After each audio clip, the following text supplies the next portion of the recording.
নমস্কার, দেখছেন talk to Bangla. আমি অভিষেক রয়েছে আপনাদের সাথে। এই মুহূর্তে যে খবর নিয়ে উপস্থিত হয়েছি, কালীঘাট তৃণমূল এবং মমতা বন্দ্যোপাধ্যায় কোথাও গিয়ে এখনো পর্যন্ত দলটাকে নিজের হাতেই যে রাখতে সমর্থ হলেন, সেটার একটা নিদর্শন কিন্তু উঠে এলো। এবং অবশ্যই কলকাতা হাইকোর্ট তাদের পক্ষ থেকে যে রায়টা উঠে এসেছে বৃহস্পতিবার, সেটা অবশ্যই কালীঘাট তৃণমূলের জন্য একটা স্বস্তির বার্তা বটেই।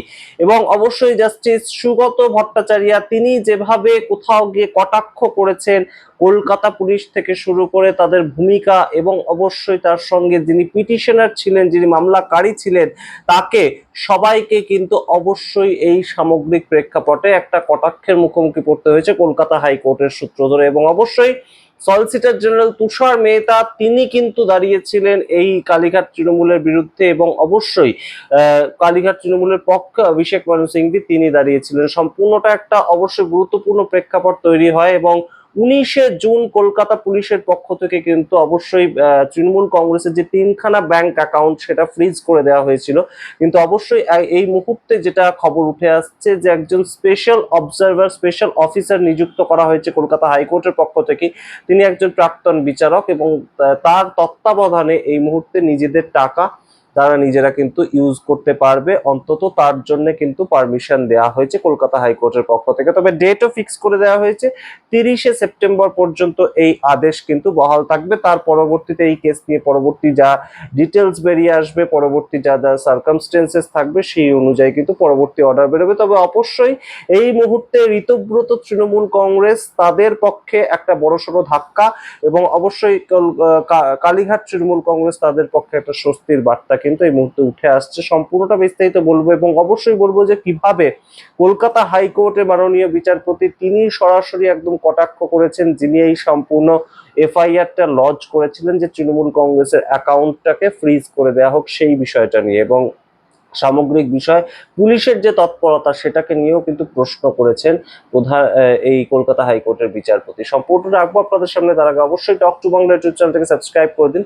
এই ভিডিও দেখুন শেষ অব্দি স্কিপ না করে। আপনাদেরকে জানাই, সুব্রত তালুকদার একজন স্পেশাল অবজারভার, তিনি কলকাতা হাইকোর্টের প্রাক্তন বিচারপতি, অবসরপ্রাপ্ত বিচারপতি, তাকে কিন্তু স্পেশাল অফিসার হিসেবে নিযুক্ত করেছেন এই সুগত ভট্টাচার্য। এবং তিনি বলেছেন যে তার তত্ত্বাবধানেই কালীঘাট তৃণমূলের যে কোনো দুজন অথরিটি যাদের সিগনেচার রয়েছে এই কালীঘাট তৃণমূলের ব্যাংক অ্যাকাউন্ট গুলো অ্যাক্সেস করার ক্ষেত্রে, তারা কিন্তু সরাসরি অ্যাক্সেস করতে পারবেন। এবং সেই যে কি কি ক্ষেত্রে টাকা নেওয়া হচ্ছে সেগুলো কিন্তু এই সুব্রত তালুকদার তাকে দেখিয়ে দিতে হবে। এবং তিনি বলে দিয়েছেন সরাসরি ডে টু ডে এক্সপেন্সেস, যেগুলো প্রতিদিনকার খরচ চালানোর জন্য যে এক্সপেন্সেস গুলো, সেগুলো কালীঘাট তৃণমূল কিন্তু তাদের ব্যাংক অ্যাকাউন্ট ইউজ করে অবশ্যই করতে পারে। এবং সেই ক্ষেত্রে কিন্তু আপনার বড়সড় রিলিফ। এবং সবচেয়ে গুরুত্বপূর্ণ বিষয়টা হচ্ছে বিশ্বনাথ দাস এমএলএ, তিনি তৃণমূল কংগ্রেসের টিকিটেই জিতে এমএলএ হয়েছেন। তো তিনি এফআইআরটা করেছিলেন 18 তারিখ, এবং 18 তারিখ সন্ধ্যে 6টার সময়। তো এই সন্ধ্যে 6টার সময় করা এফআইআর এর ভিত্তিতে 19 তারিখই কেন কলকাতা পুলিশ সরাসরি এই তিনটে ব্যাংক অ্যাকাউন্ট ফ্রিজ করে দিতে একদম এতটা তৎপরতা দেখালো, সেটাকে নিয়েও প্রশ্ন তুলেছে কলকাতা হাইকোর্ট। এবং অবশ্যই আপনাদের আরো জানিয়ে রাখি, এই যে সুব্রত তালুকদারকে কিন্তু প্রতি মাসে তৃণমূল কংগ্রেসের পক্ষ থেকে, যেহেতু তিনি একজন স্পেশাল অবজারভার হিসেবে সম্পূর্ণ বিষয়টাকে দেখবেন, পর্যবেক্ষণ করবেন, তাকে 1,25,000 টাকা পার মান্থ কিন্তু তার যে রেমুনারেশন সেটা তাকে দিতে হবে, সেটাও কিন্তু কলকাতা হাইকোর্টের পক্ষ থেকে বলা হয়েছে। এবং সম্পূর্ণ প্রেক্ষাপটে পুলিশের ভূমিকা নিয়ে কিন্তু অবশ্যই প্রশ্ন তুলেছে কলকাতা হাইকোর্ট, সেটা কোট আনকোট আপনাদের বারান বেঞ্চ থেকে আমরা পড়ে শোনাচ্ছি। Why such a lightning speed? Everything happened when a poor citizen comes to the police station. The police is not activated, but when a complaint is lodged on evening 6 p.m. with respect to 3 accounts, the next day frozen occurs. একদম সরাসরি কিন্তু তিনি যে কটাক্ষটা করেছেন যে আগের দিন সন্ধ্যে 6টার সময় এসে কমপ্লেনটা লজ হলো, এবং পরের দিন সকালবেলা একদম সরাসরি তিনটে ব্যাংক অ্যাকাউন্ট ফ্রিজ করে দেওয়া হলো, তারা সেগুলো আর কেউ ব্যবহার করতে পারবে না। এই বিষয়টা কেন এতটা লাইটনিং স্পিডে হলো? এবং যখন কোনো গরিব মানুষ আসেন পুলিশ স্টেশনে, তখন পুলিশ কি এতটা অ্যাক্টিভেটেড থাকে? সেই বিষয়টা কিন্তু প্রশ্ন তুলেছেন। এবং একদম কলকাতা হাইকোর্ট যে বক্তব্যটা রাখছে সেটা হচ্ছে যে FIR was drawn up on 6 p.m. On 18th June, অর্থাৎ 18 জুনের সন্ধ্যে 6টার সময় এফআইআরটা নেওয়া হয়েছে এবং সেই ক্ষেত্রে 19 তারিখ and hurriedly on the next day on June 19 these three accounts were debit frozen, অর্থাৎ সেখান থেকে আর কোনো ধরনের কোনো টাকা তোলা যাবে না, সেই ধরনের প্রেক্ষাপটটা তৈরি করে দেওয়া হলো, ফ্রিজ করে দেওয়া হলো অ্যাকাউন্টটাকে। সেই জায়গাটা নিয়ে কিন্তু প্রশ্ন তুলছে কলকাতা হাইকোর্ট, গুরুত্বপূর্ণ অবশ্যই।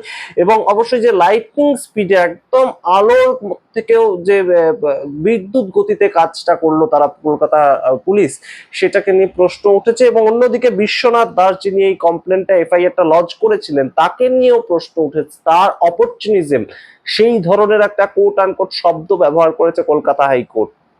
কি বলছে কলকাতা হাইকোর্ট? কলকাতা হাইকোর্ট বলছে যে এই সামগ্রিক প্রেক্ষাপটে যে কমপ্লেনটা সেটা ফোর্থ পের আগে কেন ব্যক্তি করলেন না, এই যে বিশ্বনাথ দাস তিনি কেন এই ফোর্থ পের আগে কমপ্লেনটা করলেন না? তো সেই ক্ষেত্রে একদম কলকাতা হাইকোর্টের বক্তব্য হচ্ছে why this complain did not raise the issue before May 4, অর্থাৎ যেদিন ইলেকশনের রেজাল্ট বেরোলো তার আগে কেন কমপ্লেনটা করলেন না? ইট ইজ নাথিং বাট শির অপরচুনিজম, অর্থাৎ একদম সরাসরি এখানে সুবিধাবাদী একটা চেহারা উঠে আসছে। এই যে কমপ্লেন যিনি করেছেন, this it is nothing but শির অপরচুনিজম, একদম সরাসরি কোট আনকোট আপনাদের পড়ে শুনলাম কলকাতা হাইকোর্টের জাস্টিস সুগত ভট্টাচার্য তার বক্তব্য। সুতরাং বোঝাই যাচ্ছে এই মুহূর্তে কোথাও গিয়ে কিন্তু একটা এজ পেল তৃণমূল কংগ্রেস, কালীঘাট তৃণমূল কংগ্রেস। এবং অবশ্যই গুরুত্বপূর্ণ প্রেক্ষাপটটা তারা তাদের যে টাকাটা একদম সংখ্যা হিসাবে অনেকেই বলছেন 400 কোটি টাকার উপরে তাদের রয়েছে অ্যাকাউন্টে, 3টে অ্যাকাউন্ট মিলিয়ে। তো সেই ক্ষেত্রে সেটা তারাই কিন্তু অ্যাক্সেস করতে পারবে। এবং অবশ্যই গুরুত্বপূর্ণ একটা জায়গা এখানে রয়েছে, ক্যাচ একটা রয়েছে, সেটা হচ্ছে যে এই মুহূর্তে ইলেকশন কমিশন অফ ইন্ডিয়া তারা ঠিক করবে কিন্তু যে কোন তৃণমূলটা আসল তৃণমূল।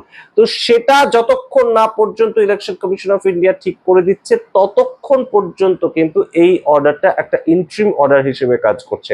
অর্থাৎ ইলেকশন কমিশন অফ ইন্ডিয়ার কাছে দুপক্ষই গিয়েছে, ঋতব্রত তৃণমূল এবং কালীঘাট তৃণমূল দুপক্ষই গিয়েছে, তাদের পক্ষ থেকে নিজেদের বক্তব্য রাখা হয়েছে, কিন্তু ইলেকশন কমিশন অফ ইন্ডিয়া এখনো পর্যন্ত কোনো ধরনের কোনো কিন্তু বক্তব্য রাখেনি যে এরাই আসল তৃণমূল। তো কারা আসল তৃণমূল, কারা সংবিধান ওয়াইজ তৃণমূল হিসেবে স্বীকৃতি পাচ্ছে, সেটার উপরেও কিন্তু এই যে নির্দেশ সেটা অনেক ক্ষেত্রেই ডিপেন্ড করবে পরবর্তীতে, তেমন কিন্তু মনে করছেন পলিটিক্যাল অ্যানালিস্টরা। তবে আপাতত অবশ্যই একটা স্বীকৃতি, একটা স্বস্তি সেই জায়গাটা কিন্তু কলকাতা হাইকোর্ট দিল। অন্তত মমতা বন্দ্যোপাধ্যায় আপাতত নিজের দলের যে টাকা, নিজের দলের প্রতীক, সেটা যে কোথাও গিয়ে ব্যবহার করতে পারবেন সেটা কোথাও গিয়ে একদম সরাসরি ফিক্স হলো। তার থেকে গুরুত্বপূর্ণ কিছু কথা এই কলকাতা হাইকোর্টের জাস্টিস সুগত ভট্টাচার্য বলেছেন। তিনি বলছেন, I am expressing my mind that to prima facie that is a plot to debit freeze the account, nothing else, and at the instance of a person who himself is a beneficiary of these three accounts। একদম সরাসরি যে বক্তব্যটা কলকাতা হাইকোর্টের পক্ষ থেকে আসছে যে এই অ্যাকাউন্টের থেকে তো তিনিও বেনিফিশিয়ারি ছিলেন। তিনি বেনিফিশিয়ারি ছিলেন বলতে এই অ্যাকাউন্ট থেকে 25 লক্ষ টাকা করে এক একজন এমএলএ কে দেওয়া হয়েছিল ভোটের আগে, ভোট সংক্রান্ত যা যা খরচা সেগুলো করার ক্ষেত্রে। তো তিনিও তো এই অ্যাকাউন্টের বেনিফিশিয়ারি, এবং সেই ক্ষেত্রে তিনি কিভাবে এই অ্যাকাউন্টগুলোকে ফ্রিজ করে দেওয়ার জন্য অ্যাপ্লাই করতে পারেন, এই বিষয়টাও কিন্তু তাৎপর্যপূর্ণভাবে একদম উঠে এসেছে। এই সামগ্রিক ঘটনা সংক্রান্ত পরবর্তী কি হতে পারে, পরবর্তী কিভাবে কেউ অ্যাপ্লাই করতে পারেন সেটা সম্বন্ধে একদম কোর্ট বলছে, if any faction is later recognized by ECI as true TMC, an appropriate application can be made to the court। অর্থাৎ সরাসরি যদি ইসিআই বলে দেয় যে এরাই আসল তৃণমূল কংগ্রেস, তাহলে এরা কিন্তু পরবর্তীতে আবার অ্যাপ্লাই করতে পারে কোর্টে এই সামগ্রিক আজকের যে একদম শুনানি এবং রায় তার উপর দাঁড়িয়ে, তার উপর বেস করে সেটাকে কোথাও গিয়ে বদলানো হতে পারে কিনা সেটা কোর্টে তারা অ্যাপ্লাই করতে পারে। সম্পূর্ণ বিষয়টা অবশ্যই এই মুহূর্তে বেশ খানিকটা জট পাকিয়েই রয়েছে, কে আসল তৃণমূল কে নকল তৃণমূল সেইটার উপর ভিত্তি করছে অনেক কিছু। ইলেকশন কমিশন অফ ইন্ডিয়া কাদেরকে বৈধতা দেয় তার উপর ডিপেন্ড করছে অনেক কিছু। তবে আপাতত কিন্তু কলকাতা হাইকোর্টে একদম ভৎসনার মুখোমুখি পড়তে হলো ঋতব্রত তৃণমূলকে, অর্থাৎ তৃণমূল কংগ্রেসের যারা বিদ্রোহী এমএলএ তাদেরকে। সেই জায়গাটা কিন্তু একটা প্রেক্ষাপট তৈরি হলো, এবং অবশ্যই কালীঘাট তৃণমূল সেটাকে নিজেদের জয় হিসেবেই দেখছে। আপনারা সম্পূর্ণ বিষয়টাকে কিভাবে দেখছেন অবশ্যই কমেন্ট বক্সে কমেন্ট করুন। দেখতে থাকুন টক টু বাংলা, অবশ্যই talk to Bangla YouTube channel থেকে সাবস্ক্রাইব করতে ভুলবেন না।